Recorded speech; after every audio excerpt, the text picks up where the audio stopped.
गहरी बातें।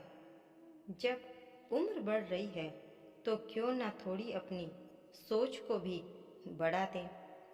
हर बार हम ये ही क्यों सोचें कि हम तो सही हैं, हमारे चारों ओर लोग बस बदल जाए। हमारा क्या है, हमने तो खूब दुनिया देखी है। इसका मतलब ये तो नहीं कि हम फिर भी अपनी सोच बदल नहीं सकते। जीवन की सच्चाई इसी में है कि जो है उसी में संतोष बना रहे।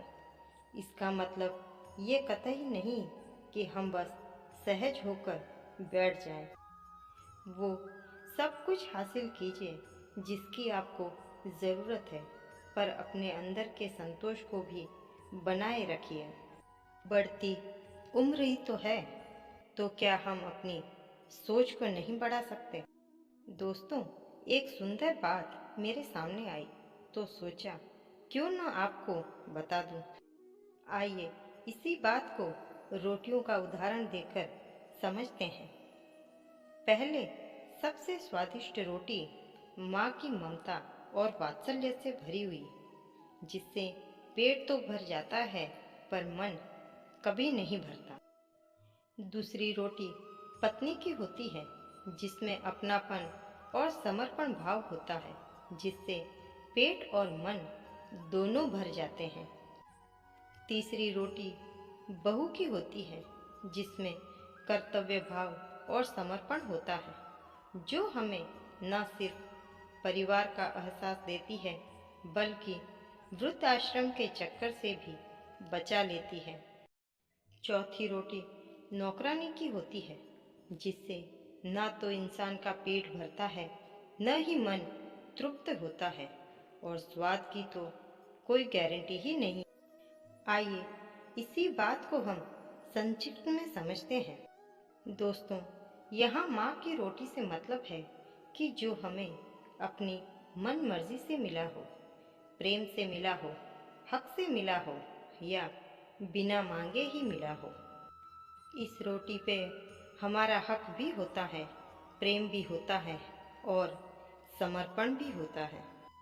ये रोटी हर प्रकार से हमारे अनुकूल होती है, ना ही कोई तकलीफ और ना ही कोई रोक टोक या परेशानी, बस संतोष और आनंद देती है। दूसरी रोटी पत्नी की, इससे तात्पर्य है जो सबकी सहमति से मिली हो, जिससे हम और हमारा जीवन दोनों संतुष्ट रह सकें। तीसरी बहू की रोटी का तात्पर्य है कि वो रोटी जिसमें आदर और सम्मान है, कर्तव्य का बोध है, जो कुछ कुछ स्वाद भी होती है और वृद्धाश्रम से भी बचा लेती है। चौथी रोटी का मतलब है जो हमें जबरदस्ती मिली हो या हम पर थोपी गई हो, जिसमें न ही हमारी मन मर्जी होती है और न ही वो हमें स्वीकार होती है, पर समय और परिस्थिति को देखते हुए हमें वो स्वीकार करनी ही पड़ती है। दोस्तों, ये समझ लीजिए कि ये रोटियां ही 4 प्रकार की परेशानियां हैं। इसलिए छोटी मोटी परेशानियों को नज़रअंदाज करना सीखो। अच्छा जीवन जीने के लिए वक्त के साथ बदलना भी बहुत ज़रूरी है। यानी कि अगर वाकई आपको लगता है कि कोई भी विपरीत परिस्थिति आपके बस में नहीं है या आपके लिए ज़्यादा ज़रूरी नहीं है, तो उसे दूर रहना ही बेहतर है। उतना ही ध्यान दो जितना ज़रूरी है। और यदि हालात चौथी रोटी यानी कि विकट परिस्थिति तक ले ही आए, तो भगवान का शुक्र करो कि उसने हमें जिंदा रखा हुआ है। अब स्वाद पर ध्यान मत दो, केवल जीने के लिए बहुत कम खाओ ताकि आराम से बुढ़ापा कट जाए। जो मिल जाए उसी से संतुष्ट हो जाइए। आखिर जीवन के इस पड़ाव पर सबसे ज़्यादा ज़रूरी तो संतोष ही होता है, जो न सिर्फ आपको बल्कि आपके आसपास के माहौल को भी शांत वातावरण देगा। वीडियो अच्छी लगी हो तो लाइक, शेयर और सब्सक्राइब ज़रूर करें।